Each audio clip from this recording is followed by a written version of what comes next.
Como eres una institución del Estado, la oposición te puede controlar. Me parece que es del ABC lo primero, primero de democracia. Y yo creo que eso es lo que Sánchez no admite. Yo vi el otro día la amenaza, la cara, el gesto, el trato que tuvo en la Cámara y que ha tenido con algunos medios.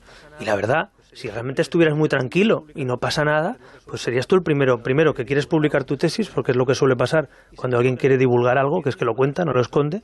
Y segundo, que en el momento que te lo piden, lo cuentas tú, vas al hemiciclo y compareces. Entonces, esta reticencia de Sánchez a comparecer, las dudas que existen, en fin, no quiero dar más vueltas, pero a mí me parece que esto se acaba con una votación mañana en la Junta de Portavoces, dando luz verde. Sí que me sorprende que Podemos, en este caso, pues se esté planteando amparar este silencio y este bloqueo, ¿no? Pero bueno, a ver si nos resuelve la duda mañana Podemos y está del lado de la transparencia universitaria y de contar las cosas en el Pleno, o si quiere bloquear la comparecencia, cosa que no ha hecho, por cierto, en otros casos, ¿no? Como hemos hablado antes. ¿Usted cuándo empezó a tener dudas sobre la tesis doctoral del señor Sánchez? Bueno, la primera duda razonable que existe es que lo que le digo, no conozco a ninguna persona que tenga una tesis doctoral sobre un asunto y que la quiera esconder. Lo lógico es divulgar. El objetivo de una tesis es convencer a los demás de una tesis, de una teoría de algo, ¿no? Y por tanto, cuando uno se pasa investigando tiempo y quiere convencer, suele publicarla, incluso suele publicarla y hacer un libro y explicarla y ¿no? Intentar centrar una doctrina. Viene del año 2012, estamos en el 2018 y hasta el 2018 usted no ha planteado en público las dudas que Ciudadanos llegó a la arena nacional, como usted sabe, en 2015, o sea, ni siquiera existíamos a nivel nacional hasta 2015, y eso es lo que yo he visto y lo que me han contado y lo que he visto en alguna información periodística. Dijo el señor Sebastián incluso, ¿no? Se le escapó, parece ser en algún sitio, que desde el Ministerio se había podido ayudar al señor Sánchez a hacer la tesis. De hecho, algunos de los plagios y autocitas que se ponen en cuestión son precisamente de textos o trabajos del Ministerio del señor Sebastián en su día. Por tanto, me parece que la información surge del propio PSOE, ¿no? Y dentro hay un debate y desde luego, insisto, la ocultación de la tesis, bloquear la única ley de las 23 que se han presentado, la única que bloquea al gobierno es esa. Todas las demás no las bloquea, pero la que dice que hay que publicar las tesis y los trabajos... Sí que cuando usted intentó hacer presidente al señor Sánchez hace un par de años, usted no tenía dudas sobre su honradez académica o sobre... No las tenía, si las hubiera tenido las hubiera planteado, pero insisto, lo que levanta todas las alarmas aquí es que la única ley que bloquea a Sánchez de 23 leyes que han tramitado es la ley de calidad universitaria. Es decir, todas las otras leyes le da igual, que presentes miles de millones de gasto le da igual. Ahora, como digas que hay que publicar los trabajos, que hay que trabajar el antiplagio o que hay que hacer pública la tesis, Sánchez ordena bloquear esa ley, solo esa de las 23. Eso, junto a la ocultación de la tesis y la dimisión de Montón y la defensa, por cierto, de Sánchez de Montón, que salió a defenderla, todo eso nos hace sospechar que hay algo que se oculta en eso, ¿no? Y ahí también está la información periodística, que insisto, no es mi trabajo ni mi labor, pero ustedes, los periodistas, pues han hecho trabajo sobre ello y han publicado algunas cuestiones que generan como mínimo dudas razonables. Pero como usted ya sabe que van a salir más cosas que yo no conozco. Hombre, me imagino que una tesis de tantísimas páginas que acaba de ser publicada, que había que ir a verla allí sin ninguna capacidad digital hasta hace 2 días, me imagino que es fácil que se pueda publicar lo que está saliendo. Hoy mismo salió información de textos plagiados y citados del ministro Sebastián. Bueno, pues estas cosas son las que Sánchez debe resolver, pero insisto, yo no perdería mucho más tiempo si compareciera mañana o aceptara la comparecencia, lo debatimos en un pleno. Si nos convence Sánchez, tema aparcado. Si Sánchez no nos convence, evidentemente se pedirían responsabilidades, ¿no? A usted se le ha reprochado también que haya un máster que tiene usted con el ESADE, creo que es, que aparece y desaparece de su currículum. ¿Esto cómo es? Bueno, nunca me había pasado que por quitar un máster o no ponerlo en tu currículum te reprocharan. Yo pensaba que era al revés, que era cuando te lo inventabas, ¿no? Y efectivamente yo soy licenciado y máster en Derecho por ESADE. Poner en cuestión los másteres de ESADE me parece, en fin, quien conozca pues, los trabajos de esa escuela, como muchas otras escuelas españolas, pues me parece que son, en fin, están entre los top de los mejores de Europa, esos másters, y poner en cuestión el máster de Business Law, de Derecho de ESADE, pues no me parece muy razonable. En todo caso, sí, soy licenciado y máster en ESADE. Mucho le costó a mi familia, una familia de clase media trabajadora, pagar esa carrera, ir cada día y trabajar para renunciar a cosas para estudiar, y eso es lo que le fastidia a mucha gente, que yo no estaba en política como la mayoría de españoles, mientras algunos parece que recibían o másters o trato de favor en la universidad, otros estábamos estudiando o haciendo esfuerzos o incluso trabajando y estudiando a la vez para pagar eso, y eso es lo que yo creo que toca realmente la fibra a la clase media de este país, ¿no? El trato de favor respecto a mucha gente que ha tenido que ir a la universidad, pues como todo el mundo, a hacer un esfuerzo y a veces hacer renuncias. ¿Ese máster tenía trabajo de fin de curso también? No, ese máster de SADE es un curso, un máster propio de SADE, insisto, el MBA y el MBL de SADE pues creo que son poco cuestionables a estas alturas. Es un programa conjunto, licenciatura y máster, antes de Bolonia, por cierto, yo estoy hablando del 97, yo empecé en el 97 ese programa y acabé en el 2002, pero vaya, si alguien quiere cuestionar lo que está haciendo ESADE o IES o otras escuelas de negocio en este país que lo haga, pero a mí me parece que ese no es nuestro problema. Precisamente lo que debemos conseguir es que la universidad pública tenga esa misma calidad y no sea necesario a veces hacer másteres en escuelas de este nivel que cuesta esfuerzo, dinero, trabajo, y eso es lo que muchas familias lamentablemente pues tienen que hacer. ¿Qué ha pasado entre el señor Sánchez y usted? Que hace 2 años firmaban aquí, ¿cómo se llama?, el pacto del abrazo. Sí.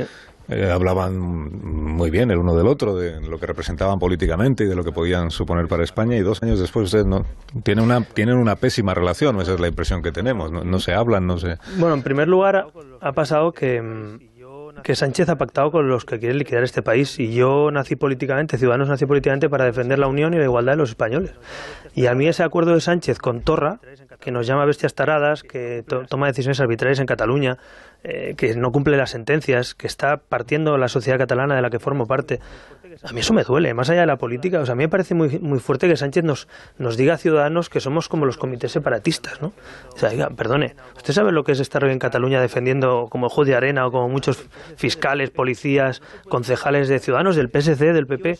O sea, no se puede frivolizar para ser presidente. Y yo eso lo siento, yo nunca voy a ser presidente con los que quieren liquidar España, y lo tengo clarísimo, porque nací políticamente precisamente para que el constitucionalismo vuelva a sumar y vuelva a resurgir con un constitucionalismo moderno del siglo XXI. Y ojalá el PSOE cambie, y yo lo digo claramente, yo con el PSOE y con mucha gente del PSOE tengo una excelente relación, no lo voy a negar, y hay personas, oye, ayer mismo nos da apoyo Celestino Corbacho, exministro, en la plataforma que estuvimos, y Manuel Valls pues era socialista y primer ministro, y Joan Mesquida se ha sumado a esa plataforma y era secretario de Estado con Bono, o director de la Guardia Civil como Rubalcaba. Pero ese PSOE, un PSOE constitucionalista, un PSOE que defiende el pacto entre constitucionalistas, yo creo que es necesario, creo que nos vamos a tener que entender en un futuro con ese PSOE y con el PP, porque este país necesita grandes acuerdos. Pero el sanchismo está rompiendo eso. El sanchismo es una deriva que reniega del constitucionalismo y se va con los independentistas y con el populismo. Y eso es lo que yo no comparto con Sánchez, esa deriva. Y Sánchez ha entrado en esa deriva, quizá para ser presidente a cualquier precio, y yo no la comparto. Entonces la diferencia no es tanto con el PSOE, con el que puedo compartir cosas y discrepar de otras, sino con el sanchismo, que está creando una corriente, una deriva, distinta a mi juicio de lo que muchos socialistas han defendido en estos 40 años. ¿Pero en qué ha roto el sanchismo con el constitucionalismo? ¿Qué es lo que ha hecho? ¿Ha roto, por ejemplo, el pacto del 155 que tenían ustedes? Pues, por ejemplo, suscrito? Es que a mí me parece, de verdad, para mí es incompatible gobernar España con quien quiere liquidar España. Eso lo entiende, creo, un niño de 5 años. Y Torra, no es que me lo inventé yo, es que nos lo ha dicho a la cara. Quiero atacar al Estado, no voy a acatar sentencias judiciales. Está apoyando a los comités separatistas, dice que toda su familia está ahí y que son muy, muy buena gente. Bueno, pues esa buena gente ayer reventó, por ejemplo, una manifestación y el derecho de manifestación constitucionalista en Cataluña. ¿Y el Estado dónde está? A mí lo que me preocupa es que Sánchez, para ser presidente unos meses, está rompiendo ese acuerdo constitucionalista y está entregándose por interés seguramente particular y personal, pero se está entregando a lo que Torra le diga en Cataluña o a lo que Pablo Iglesias le diga en la economía o en los impuestos.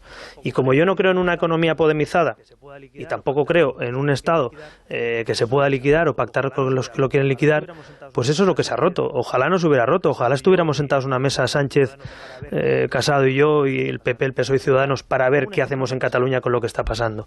Oiga, le pongo un ejemplo que ha pasado hoy, o pasó anoche. El juez de Arena, que es un juez que ha defendido la democracia, y que no olvidemos que cuando le atacan a él, atacan al Estado, no solo atacan al juez de Arena, tiene pintadas desde el 25 de marzo en la puerta de su casa.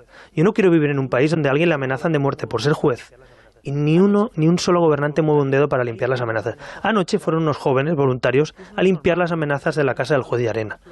Y eso no es normal, lo normal es que lo haga el Estado, lo normal es que lo haga el Ayuntamiento, la Generalitat, la Diputación. Estamos abandonando a Cataluña. Hoy hay un informe en la portada del Mundo que es vergonzoso. no solo la alta inspección advierte de que se violan derechos fundamentales en los libros de texto, es que el PP y el PSOE lo taparon. Y a mí no me parece bien que el gobierno de España, sea quien sea, tape informes de esta naturaleza para llevarse bien con los nacionalistas. Entonces, creo que el futuro no pasa, insisto, por acordar con los que quieren liquidar el país, pasa por acuerdos entre constitucionalistas. Si algún día me toca liderar un gobierno, estar en un gobierno, encabezar una mayoría parlamentaria, yo le prometo, y lo digo aquí, que solo será con constitucionalistas, que somos el 70% de la población, por cierto, los que votamos a partidos constitucionalistas. Entonces, si no tenemos claro eso, que es lo principal en este momento, pues ponemos en riesgo otras cosas, ¿no? ¿Está usted entonces dispuesto a sustituir a los independentistas como socios del gobierno del señor Sánchez? Sánchez decía anoche, el asunto de los presupuestos, dependo del PDeCAT, dependo de Esquerra Republicana. Le dijo a Ana Pastor, ¿descarta usted a Ciudadanos entonces como posible socio para sacar adelante unos presupuestos? Dijo el presidente, es Ciudadanos quien se está autodescartando.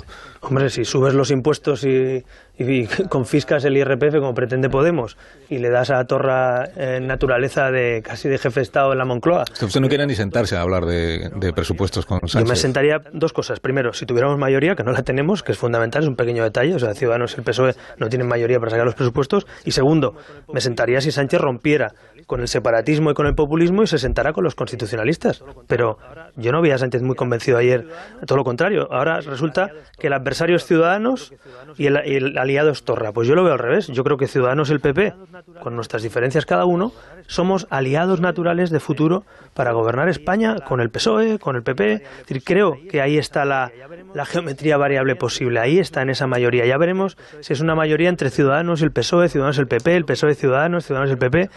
Pero creo que lo que sí que creo que mucha gente entiende es que la batuta de los presupuestos no la puede llevar Iglesias y la batuta de la política de Estado no la puede llevar Torra. Es que es de sentido común, ¿no? Dígame algo bueno que ha hecho el gobierno en estos 100 días. Algo bueno. Bueno, yo creo que los nombramientos iniciales, y lo dijimos en su día, que había gente válida en sus currículums. Lo único que la política es así de caprichosa, que a veces gente que tiene un buen currículum, pues acaba no siendo un buen ministro, ¿no? Pero en todo caso yo reconozco, lo dije en aquel momento, que hubo quien no lo reconocía, yo dije que sí, que había gente razonable, que a mí me parecía gente moderada y razonable que podía estar ahí. Lo que pasa es que, insisto, Borrell ha acabado defendiendo la nación catalana en las teles internacionales, Marlaska el traslado de presos, y ya hemos visto lo que sucede con algunos ministros. El señor Borrell estuvo en este programa la semana pasada y sobre el asunto de la nación catalana, él explicó aquí, además estaba muy molesto porque se le tergiversaba, dijo. Explicó aquí que él en ningún momento ha dicho ni piensa que la nación catalana significa que Cataluña es un sujeto político soberano, que él habla de nación catalana en el sentido cultural, sí, eso es lo que dijo en este programa, que no ha cambiado su posición ni se ha pasado al lado independentista. Bueno, a mí me parece que decir en un medio internacional y contestar sí dos veces a que Cataluña es una nación, eso en términos internacionales es dar cabida a un equívoco, que es que Cataluña es una nación y Cataluña es una comunidad autónoma dentro de España. Entonces eso, hacerlo en ámbito internacional, los que sabemos que representa eso a nivel internacional, pues es mucho más delicado que incluso hacerlo en una entrevista en esta casa. Por tanto, a mí no me gustó. Yo he defendido, lo saben ustedes, no me escondo, yo creo que Borrell, comparto muchas cosas con él, las he compartido manifestaciones, he compartido postulados. Quiero que una persona, insisto, lo he dicho públicamente, válida y competente, pero la verdad no estuvo afortunado y me molesta que los que estamos trabajando internacionalmente también, haciendo entrevistas internacionales para romper esa lógica separatista, pues a veces por intentar quedar bien con no sé quién, acabemos diciendo lo contrario. Entonces yo creo que cuando a mí sí me preguntan a nivel internacional, pues oiga, ¿Cataluña es una nación? No, Cataluña es una comunidad autónoma de una nación europea. No pasa nada, si es lo que dice la Constitución. Entonces, pongo un ejemplo de alguien incluso que yo, me ha preguntado usted por cosas buenas, pues por gente en la que yo he dicho y comparto cosas con ellos, ¿no? El juez Marlaska en su día, pues también leí un auto del juez Marlaska en la tribuna. Lo que pasa es que está haciendo lo contrario de lo que dijo en el auto de la tribuna, ¿no? Con el tema de los presos, pero... O sea, que le parecían buenos, pero desde que son ministros le parece que lo hacen todo bastante mal, ¿no? No creo que sea una opinión solo mía. Creo que hay más gente que piensa que había gente en este gobierno que prometía otra cosa y que la deriva... A ver, donde manda patrón no manda marinero, ¿eh? No nos engañemos. Sánchez es el presidente. Ayer mismo a la señora ministra de Defensa, pues no es que la corrigiera, es que la dejó a los pies de los caballos. Es decir, es que decir claramente que la ministra no había tomado la decisión pensando en las consecuencias, vaya, es como decir que no le vale como ministra, ¿no? Entonces yo creo que Sánchez en muy poco tiempo, entre el caso Huertas, el caso Montón, ayer lo de la ministra de Defensa, Ya veremos qué pasa con lo de con Dolores Delgado, la ministra de Justicia. Entonces, da la sensación que en muy poco tiempo, en 3 meses, este gobierno hace aguas. De esa sensación, ¿no? Empezando por lo del presidente, pero también por su gobierno. Y creo que esa es uno de los talones de Aquiles de este gobierno, que generó una expectativa que no está cumpliendo y que prometió elecciones y no convoca elecciones. Esos 2 talones de Aquiles, convocar elecciones, que es lo que dijo Sánchez en aquella rueda de prensa, y un gobierno por debajo de la expectativa, pues seguramente es lo que está propiciando esa caída, ¿no? Casimiro García Bodillo, y Ignacio Varela y Caraballo y Gamón seguro que vienen a participar también de la conversación. Buenos días. Ustedes dijeron, y Toni Cantó reafirmó en esta misma emisora, en La Brújula, que el presidente les amenazó después de su pregunta en el Congreso: os vais a enterar. ¿Cree usted que es casual que 24 horas después de eso salieran informaciones poniendo en cuestión su currículum académico? ¿Se siente usted investigado, amenazado por el gobierno? Mire, yo creo que en política se viene llorado de casa. Y pensar que le vas a pedir a un gobierno que publique, en este caso al presidente, que publique su tesis, y que vas a presentar una ley que no le gusta al gobierno, y que vas a hacer oposición, pues uno puede pensar pues que estos son los mundos de Yupi, pero no. Esto es la política, y hay un señor que se siente, en este caso políticamente, contra las cuerdas, y ha dicho: te vas a enterar, os vais a enterar. Y eso sí que le puedo asegurar, yo que le estaba mirando, que lo dijo. Entonces, a partir de ahí, sinceramente, yo creo que esto se solventa políticamente, y políticamente es compareciendo, llevándolo al campo democrático. El campo del ataque personal y eso pues no se puede pisar. Y yo creo que en eso, si algo hemos demostrado hasta ahora, es que no lo hemos hecho. Incluso en los casos más complicados, como el caso Cifuentes, como el del presidente, en este caso de Murcia, pero Antonio Sánchez. En otros casos, si usted se fija, nunca hemos ido a lo personal, siempre al control político, y lo vamos a seguir haciendo, no vamos a caer en ese error. Así que se viene llorado de casa. El presidente ayer hubo un momento en el que dijo, cuando le insistió Ana Pastor precisamente en el tema de los pactos en el presupuesto, con alguien que ha ido al ataque personal es muy difícil llegar a acuerdo. Bueno, esa es otra de las mentiras, ¿no? Insisto, ¿alguien dijo que era un ataque personal cuando Sánchez pidió la dimisión de Cifuentes?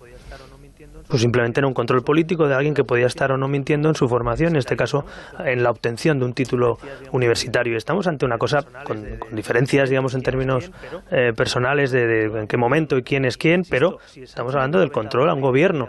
E insisto, si Sánchez no hubiera vetado la ley de calidad universitaria, si no hubiera dado instrucciones de vetar nuestra ley, seguramente esto no hubiera sido noticia, porque hubiéramos hablado de todo esto en el debate de la ley.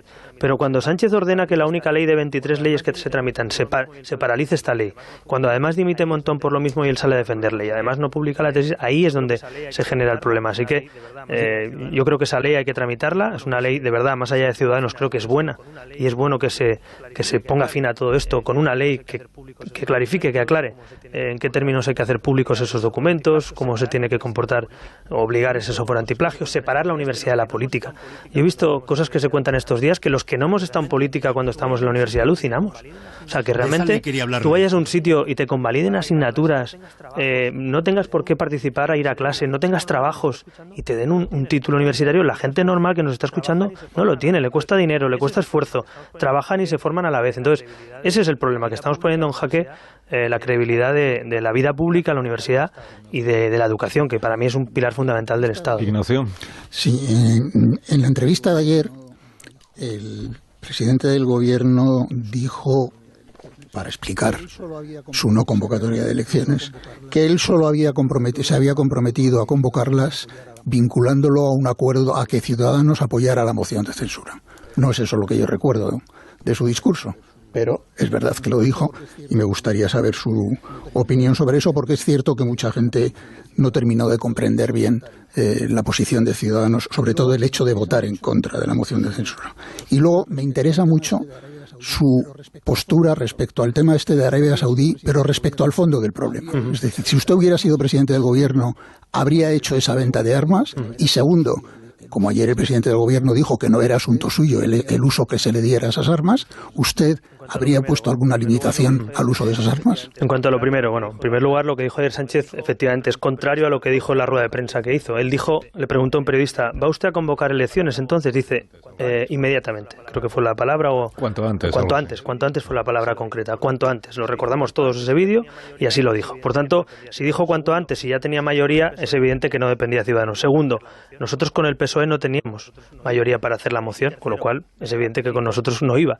Y tercero, me ratifico de que Sánchez no era de fiar. Sánchez dijo que iba a convocar elecciones y no las ha convocado. O sea, el no votar aquella moción, en este momento, creo que lo que le dijimos en la tribuna, no nos podemos fiar de usted está pactando con los separatistas y los populistas, es la consecuencia de lo que está pasando. Estar en manos de Torra, de Iglesias para la economía y no convocar elecciones. Es decir, los tres motivos por los que Ciudadanos hizo bien en no apoyar la moción si no era con una moción instrumental. Nosotros le llegamos a ofrecer, recuérdenlo, directamente a Sánchez, apoyar una moción instrumental con un candidato que convocara elecciones. Pusimos hasta nombres encima de la mesa de socialistas poco sospechosos. Y Sánchez dijo que no.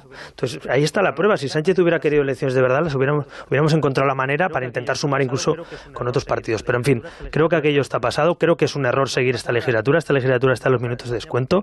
Lo que pase ahora es malo para España porque o va a ser condicionado por la economía de Podemos o por los temas territoriales de los separatistas. Creo que lo mejor es poner fecha electoral cuanto antes y dar estabilidad al país después de unas elecciones y que gane el mejor, pero que gane un partido constitucionalista si puede ser y que sumemos entre constitucionalistas. Ese es mi objetivo. Es decir, pasar las elecciones, tener una mayoría estable que haga reformas que este país necesita y que dé un síntoma inequívoco al extranjero, también a la comunidad internacional, que este país funciona, que este país no está paralizado y que este país no está en manos ni de separatistas ni de populistas.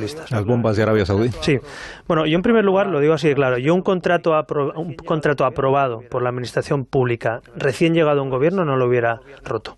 Porque me parece que tú no eres el gobierno, tú no eres del PSOE de Ciudadanos, eres España. Y cuando tú acabas de firmar un contrato o has firmado un contrato que compromete un Estado y tienes contratos y la credibilidad de ese país también está en cumplir tus contratos, yo lo hubiera mantenido. Dicho eso, creo que sí que hay que hacer una reflexión a nivel internacional, no solo. Si lo haces a nivel local o a nivel nacional, en fin, pierdes porque los demás lo van a seguir haciendo, pero igual que hay acuerdos de no proliferación de armas nucleares, también puede haber acuerdos internacionales en materia de defensa o en materia de venta de armas. Pero insisto, multilateral, en clave internacional y no con la ocurrencia de la ministra de Defensa. Yo creo que esa es nuestra posición, mantener el contrato que está vigente y si hay que cuestionar algo en un futuro, en clave internacional y buscando apoyos, hombre, no con ocurrencias que vienen de Podemos, no nos engañemos. O sea, estas ocurrencias, estas ideas de romper un contrato a medias vienen de Podemos, curiosamente contra el Kichi y el Ayuntamiento de Cádiz, que está encantado, como ya he dicho, de lo que venda Navantia y de lo que pueda vender el Estado. A ver, el juego de moda entre los periodistas es las 7 diferencias entre usted y Casado. Una de ellas, si usted va Casado a misa y usted no, por ejemplo. Y si el matiz confesional es la real diferencia que hay entre PP y Ciudadanos. ¿Cómo hacemos para distinguirlos? No sé si le molesta este debate, pero admita que respecto al escenario electoral que tenía Ciudadanos hace 3 meses, se ha desdibujado mucho respecto a que tiene ahora. Bueno, yo he visto las encuestas de hoy que se publican en las de ayer, estoy bastante satisfecho. Estamos segundos en Andalucía con un 23% de voto por delante del Partido Popular, no habíamos llegado nunca a esas cuotas, y en la última de Confidencial estamos en un 24%, 4 puntos por delante del PP y a 2 del PSOE. Sacamos un 13%, no está mal crecer, duplicar en la intención de voto, pero hay que ser muy prudente y queremos más, queremos ganarle al PSOE, no solo queremos ser segundos, ¿no? Dicho eso, Ciudadanos efectivamente es un partido aconfesional, creemos que hay que respetar las creencias de cada uno, pero el Estado y la Iglesia tienen que estar separados, somos liberales en algunos asuntos en los que el PP pues es un partido conservador, pues en la gestación subrogada, por ejemplo, que estamos a favor, en el asunto de la prostitución hemos diferenciado claramente lo que es prostitución forzosa y delictiva de lo que puede ser un ejercicio, es verdad que minoritario, pero un ejercicio de que lo haga libremente, pues que tenga derechos y obligaciones, y en el asunto pues de la ley del aborto, pues hemos mantenido pues la ley vigente, que nos parece una ley de consenso a nivel europeo. En definitiva, sí, un partido liberal no es un partido conservador. ¿Podemos coincidir en algunas cosas con un partido conservador o con un partido socialdemócrata? Sí, lo he dicho antes, tenemos que llegar a acuerdos entre nosotros, pero creo que la gran novedad de Ciudadanos que aporta a la política española es que un partido liberal europeísta tenga un espacio, incluso posibilidades de ganar las elecciones. Entonces yo creo que esa es la novedad. Buscar las diferencias, bueno, a mí me gusta más buscar lo que nos une, ¿no? Porque diferenciar de los demás es relativamente sencillo si uno busca el enfrentamiento, pero yo creo que al final la pregunta también que hay que hacerse es ¿qué nos puede unir a socialistas, liberales y conservadores? ¿Cuáles son los puntos de una posible coalición futura de gobierno y de mayorías con acuerdos de Estado? En política antiterrorista, en política económica, en política educativa, en la administración pública. Es decir, el reto de España es buscar los puntos que nos une. Llevamos 70 años divididos, por una dictadura, por una guerra civil, por el guerra civilismo político, y creo que el gran reto que nos tenemos que plantear es en qué nos unimos los españoles, qué cosas tenemos en común dentro de un país diverso como el que somos, ¿no? Usted está abierto a un acuerdo con el socialismo, pero no con el sanchismo, entonces. Yo estoy de acuerdo con el constitucionalismo y creo que hay en el PSOE personas constitucionalistas y de qué manera, y con mucho peso. Sánchez no es una de ellas. Sánchez ha abandonado el constitucionalismo. Sánchez está haciendo equidistancia entre los comandos separatistas e Inés Arrimadas. Hombre, por favor. Eso significa que para que veamos un acuerdo entre Ciudadanos y el PSOE tiene que desaparecer Sánchez de la ecuación. Eso significa que solo habrá acuerdo con constitucionalistas. Si los constitucionalistas somos capaces de llegar a acuerdos, sí, pero si Sánchez está, parece que esa es la corriente del sanchismo, ¿no? Que es criminalizar a Ciudadanos y al PP, criminalizar al constitucionalismo y limpiar la imagen del nacionalismo y del populismo. Yo he escuchado a Sánchez hace tiempo decir que con el populismo nunca, que no iba a ser presidente con el independentismo, que nunca de ninguna manera, hace unos meses, ¿no? Y ahora, en cambio, le veo muy cómodo ahí. También usted dijo que nunca investiría presidente a Rajoy. Sí, pero Rajoy, que yo sepa, ni es independentista ni es populista, vaya, de otros defectos. Cambian ustedes también de posición. Sí, pero yo estoy hablando de valores y de ideología. Sánchez el único. Pues claro, y Sánchez también, en este caso, dijo algo que a mí me preocupa, que es que no se puede hacer gobernar con los independentistas, salvo que sea yo que sea presidente, ¿no? Pero bueno, creo que las posiciones están claras. Es decir, si el sanchismo apuesta por tensar la política española y criminalizar al constitucionalismo, pues entonces nos tendrá en la oposición, nos tendrá liderando la oposición como estamos haciendo y liderando una alternativa. Si Sánchez rectifica y quiere darse cuenta que el independentismo no es un aliado para gobernar España y que el populismo de Iglesias y la economía pues es un desastre económico para España, pues entonces también nos podemos encontrar. Pero de momento ya le digo que creo que el sanchismo ha tomado la dirección contraria a eso. Albert Rivera, gracias por habernos acompañado esta mañana. Buenos días. Que tenga buen día.